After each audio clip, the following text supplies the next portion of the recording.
রাগের মাথায় আপনি সন্তানকে বললেন তুই মর, ফেরেশতারা বলল আমিন। তোর ভবিষ্যৎ অন্ধকার, ফেরেশতারা বলল আমিন।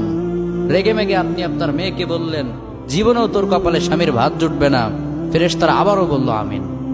আচ্ছা, আপনি না সেই ব্যক্তি যে তার নিজের জীবনের চাইতেও সন্তানকে বেশি ভালোবাসেন? আপনি না সেই ব্যক্তি যে তার সন্তানের জন্য হাসতে হাসতে নিজের জীবনটাও দিয়ে দিতে পারেন? আপনি না সেই ব্যক্তি যে আল্লাহর কাছে নিজের চাইতেও সন্তানের জন্য বেশি দোয়া করে? তাহলে কি করে নিজের হাতে নিজের সন্তানের এত বড় ক্ষতি করতে পারলেন?